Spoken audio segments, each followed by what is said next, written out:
What's going on, y'all? This true. I got a story to tell y'all. Got some major new development. Nobody knew. We just found out a little earlier today. But first, I'm gonna begin with this story. Yo Gotti, Young Dolph, long live flipping man, and whatever to the other man. Check it out. Let me see where to begin at. I hope y'all listening. For those who may or may not have known, Black Youngster and Moneybagg Yo, before CMG, before Cocaine Music Group, used to be in the same group. They used to be in the same group. Black Youngster, the way he got to CMG, was pulling up to Yo Gotti's music video, bumping his own music. You know what I'm saying? And that's the way Black Youngster got discovered. Now, Black Youngster signed to CMG. Then he told Gotti about, it's another nigga that was in the same group with me, named Moneybagg Yo. By this time, Moneybagg Yo had about 6 mixtapes. He had a little buzz, but he couldn't make it to where he was trying to go without no connections. So Black Youngster introduced Moneybagg Yo to Yo Gotti. That's just a little side note. Okay. Put both of them on, you know what I'm saying? Showed them how to do what they needed to do, I guess, if that's the way you want to look at it. But before Yo Gotti was able to do that, Birdman put him on. Yo Gotti was at Birdman Mansion in New Orleans. Birdman taught him the game. He admired, he still do. Look up to Birdman, you know what I'm saying? Sucked up the game, made them little connections, and got his foot in the door, like that. Now, before Collective Music Group, let me show you. I told you that backstory to get to what I just found out. Before Collective Music Group, the CMG with the new name, it was Cocaine Music Group. None other than 50 Cent got on the phone with Gotti. I'm telling y'all this so y'all can, it's leading up to somewhere about the music industry. Long live Dolph. You know what I'm saying? We'll get to that in a minute. Cocaine Music Group was before Collective Music Group. None other than 50 Cent told Gotti, change your name, bro. You're going to scare the shit out of these white people. You know what I'm saying? That mean from New York looking at the South. We'll get to all that in a minute. I'm just trying to tell y'all. 50 Cent told him, change your name, bro. You're going to scare everybody off. And so he changed his name to Collective Music Group. All right.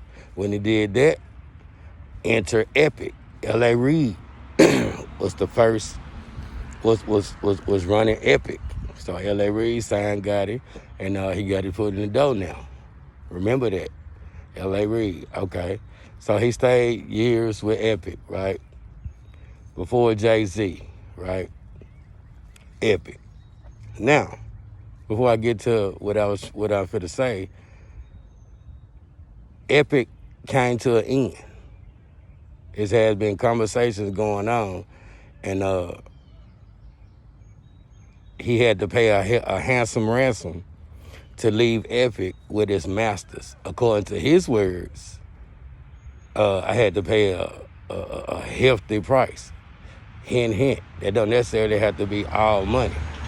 Now enter the Billionaires Boys Club, which consists of Jay-Z, Michael Rubin, and John Jacqueline.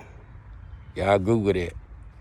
If y'all know who Michael Rubin is or John Jacqueline, go find out. And then you'll find out the Billionaires Boys Club.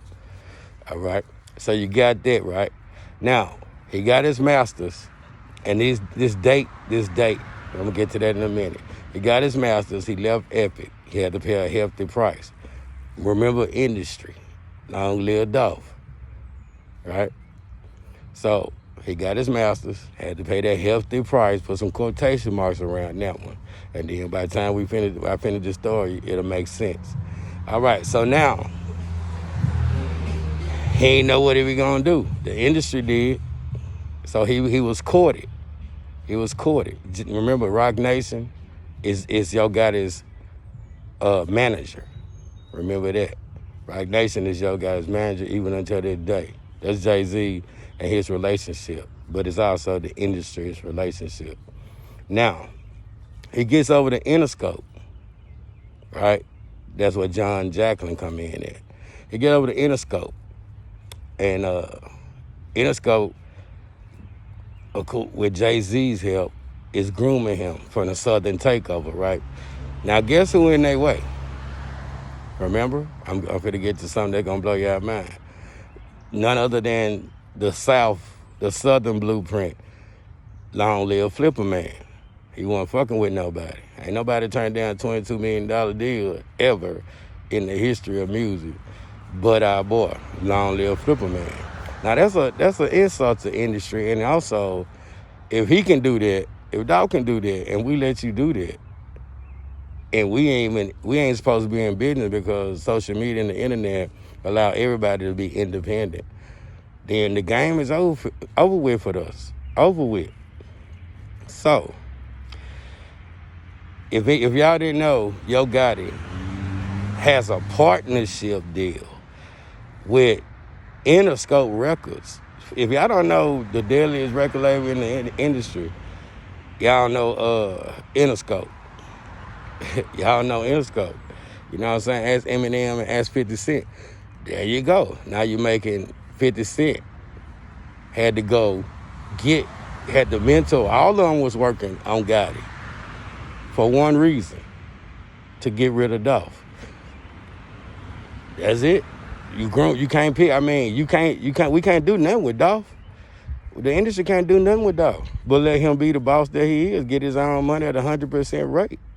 We ain't got but one other chance to take over Memphis and the southern region, and that's through the nigga that want to make deals with us. That's Yo Gotti.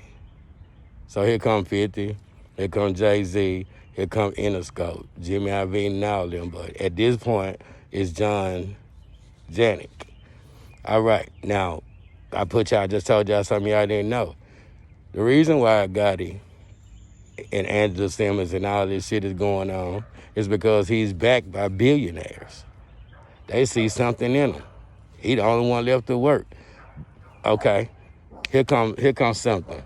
Now, when he made this partnership deal, which is big, if you a partner in Interscope Records, you got a mission. We ain't never had no, it ain't gonna work like that. What is the mission? Now, check this date out. When he got the partnership, once he got courted and been taking on dinners and all this with John Jacqueline, what that seem like to you? We gonna give you a partnership deal, which has never been done, with the biggest label in the game. A partnership deal on one condition. What you think that condition is? Now, he announced this partnership deal in none other than June 2021. That day sound familiar? It should sound familiar, because that's the very same month that our motherfucking DA in the news is telling us that the planning of Young Dolph's murder began in June 21. At the same time, Gotti announces a partnership deal with Interscope Records. Get it? Yes. Okay, that's just the tip of the iceberg. Where does his brother come in at? Now remember, Big Jook and Dolph had a relationship in the game, in another kind of game. What has Big Jook been doing ever since Gotti took off? Remember his brother Gotti wasn't fucking with him. That's why Dolph was feeding the city. Memphis know that. You know what I'm saying? Long live Flipper Man again. Dolph was feeding the city in more than one way. Dolph was poised to take over the game. That's what it was. Now, where has Big Jook been doing over all these years? You know what I'm saying? When his brother wasn't fucking with him, Dolph had to put him on so he could feed his family, and now Dolph is dead. Let me tell y'all something. Just found out that Big Jook was offered something. If y'all want to know where Hernandez Govan come in at, and you always hear Big Jook, you see Big Jook standing next to him, and you don't see Gotti standing next to him. Well, at the same time, Gotti formed this Interscope deal, this partnership deal, in June 2021 is when he announced it. That's the same time the planning went into effect. You can't have one without the other and get your foot in a partnership deal with Interscope unless you got to take out somebody that's in our way. We're going to put you on and give you a partnership if you get rid of the industry problem. Who is the industry problem? It ain't nobody but the one man that was all the way independent. Long live Flipper Man. Now, just found out Jook want to get in the music game now. I guess he tired of being, you know what I'm saying, being the do-boy or whatnot. You know what I'm saying, under his brother's shadow. So here comes the big plot. Here comes the plot. Say it one more time. Interscope partnership deal, backed by 3 billionaires, 3 titans of the music industry. That is Jay-Z, Michael Rubin, and John Jacqueline. Google them names, you'll see. I'm going to leave an article in the description box. And this is just part 1. And that just brought y'all up to speed to what I just found out. Now, Big Jook is poised for his own record label. Hernandez Govan and his boy. The planning went into effect June 2021. Same time the Interscope partnership deal came. One person in their way, the industry's way. One person got used to take another person out to get elevated. It's only 33 degrees. I ain't said nothing. It's just part 1. Like, share, subscribe, always support. Cash App $ True Result number 2. Because this is what we've been waiting on. And better believe, it is very dangerous, this information. But long live Flipper Man. And his kids gonna have to know what happened to their father. Shout out to Ari and Trey. And we need to know. Part 1, to be continued. True, private investigator working. For y'all non-believers that want to sit on the sideline and not support, don't worry about it. It's a lot of supporters that do. And this is what we deserve. Now, y'all stay watching. True.